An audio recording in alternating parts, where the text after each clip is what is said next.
What is up, everybody? I'm Michael Allen, and this is the Movie Minute. This episode of the Movie Minute, we're talking about horror film 28 Years Later, follow-up to the cult horror classic 28 Days Later. So, if you're looking for a non-spoiler view and whether this film is worthy of a theater experience, let's jump on in.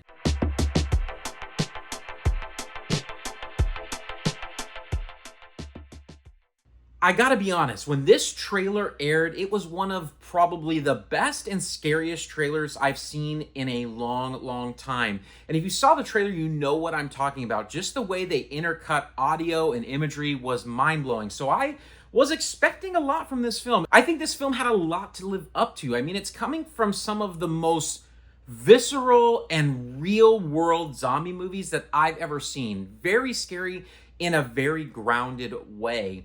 And so I went into this with fairly high expectations, and I feel like most are going into it with high expectations.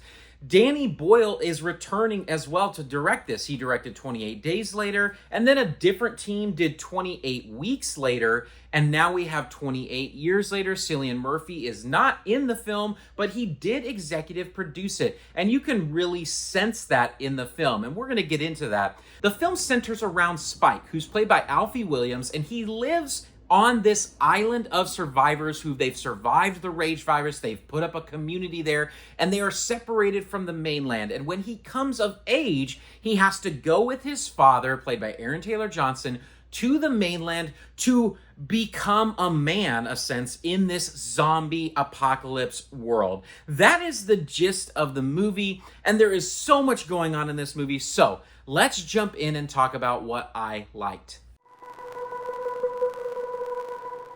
First and foremost, I have to say, the cinematography and the style are just on point. I mean, it really felt like a sequel to the first film. I think that all of the camera movements and the cuts and with the editing and the cinematography and how they made this stylized, it was very visceral and very reminiscent of the first. Obviously, with Danny Boyle at the helm, that makes a lot of sense. He's kind of following his natural feel for that world, and it's very well done. On top of that, this cast is truly incredible. I mean, you have Aaron Taylor Johnson, you have Jodie Comer, you have Ralph Fiennes, and then you have newcomer Alfie Williams. Just an incredible cast. I mean, Alfie is incredible. Very talented actor who I do not doubt is going to be seen a lot more in the coming years.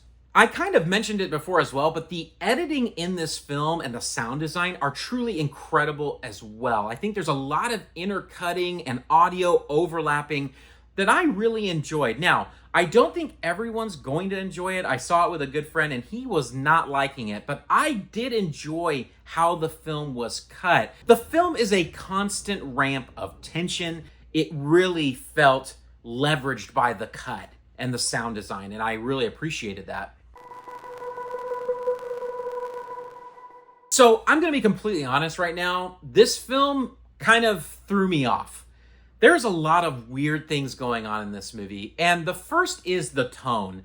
And I talked about this a lot with my friend that I saw the movie with, but it's like there is a lot of mixture of tone in this film that just don't really mesh.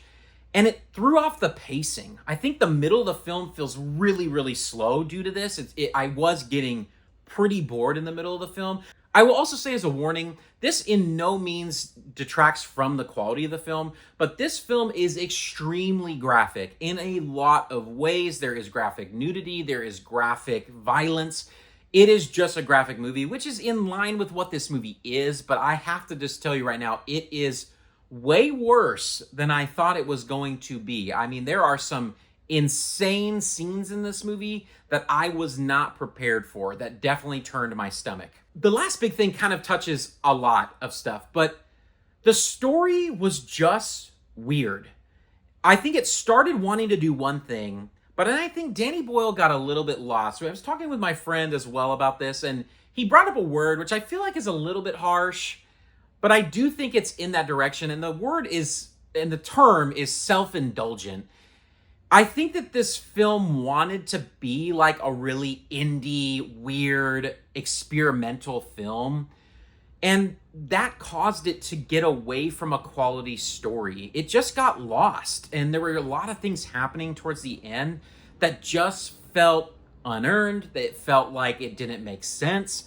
And the ending itself, I just was left scratching my head, which I had to read something after the film to even fully be like, oh, okay, now I understand why they did that, but why didn't they tell us that through the film? Like, they could have incorporated things into the movie that helped us understand the ending better, and they didn't. So from an entertainment standpoint, sadly, I did not enjoy this movie. It just was too much for me, too weird, too experimental. It had this very Sundance feel, so if you like that, you'll probably like it. It's not as much for me. I'd probably give it a 6 out of 10 for entertainment. I just didn't enjoy the film. Now, from a critic's rating, I think a lot was done well. Like I said, the cinematography and the editing and the sound design were all incredible and the performances were great. It just didn't all really mesh together. And so I'd probably give it a 7 out of 10 for critics rating. Feels fair to me. So averaged out 6.5 out of 10 for 28 years later. And that is shocking to me. I thought it was going to be much, much better. I thought I was going to enjoy it more, which is always a bit of a bummer walking out of the theater. So from a badge standpoint, I mean, this film is absolutely a couch potato. I don't think it needs to be seen in theaters. I think the cult fans of the series will want to go see it. I just don't think it warrants the massive price tag of going with your friends to the film. I mean, tickets are like $20 right now for a weekend movie. It's crazy. At the end of the day, 20 years later does a lot really well, but then it falls short massively in execution and story, and it really fell short for me. If you like this review, like, subscribe, hit that notification bell, join this movie community with me, and until next time, everybody, peace out.